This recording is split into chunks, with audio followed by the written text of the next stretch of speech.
Okay, to set up your ECU flashing hardware, setting the COM port to being COM1 through COM4 is very important in order to flash your ECU. If the COM port comes up as something other than that, most likely it's not going to work. So you want to start by plugging in your USB device, and you should get a Windows notification that it recognizes it by hearing the beep. At this point, you can go to your device manager, which you get through clicking Start, Settings, Control Panel.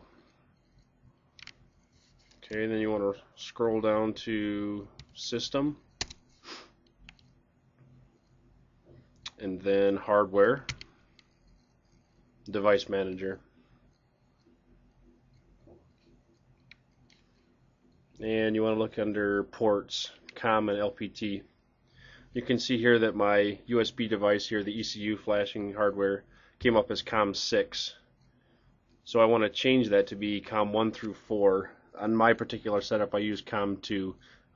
Use whatever works for you. COM1 is sort of generic for a lot of other Windows devices, so I would stick with COM2.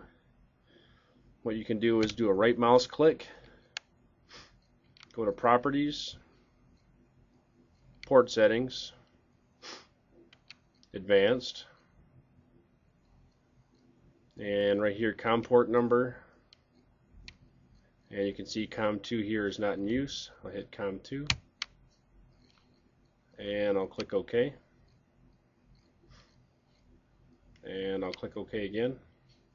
You'll notice on your screen that it still shows up as COM6. You can go ahead and unplug the device and you'll see it disappear. Plug the device back in and it should come back up as COM port 2.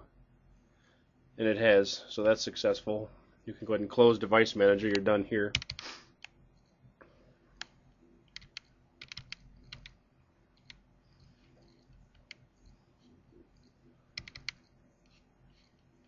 And once that's done, you can go ahead and load your ECU editor software, which I've got here as Petrick Hayabusa ECU editor for K2 through K7.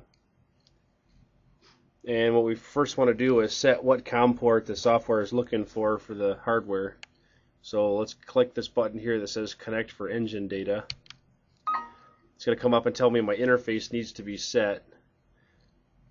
I'll hit OK. And from this little drop down menu, I'll pick COM2, which is what we just set the COM port to. And at this point, we can hit Data On. And if I'm connected to the bike and I've got the key on, and then you flip your toggle switch down to where your green LED comes on, you'll see at the top of the screen here it's telling me data stream active, resynchronizing, restart engine. It wants to see a reset on the ECU before anything's going to happen here. And as you can see, all of my gauge data looks fairly generic. This 300 RPM generally means that you're not really connected to the bike, that it's not actually looking at the ECU yet. I'm doing this on the bench, so I'm going to go ahead and turn my ECU off and turn it back on. And you'll see that my gauge dropped to 0. The rest of the numbers all changed there. So that means that I am active now. If I actually had some sensors hooked to this ECU, I'd be able to read their output. Right now they all look kind of strange just because there's no sensors actually connected. And this is whatever it is when there's nothing connected to it. And that's setting your COM port for ECU editor.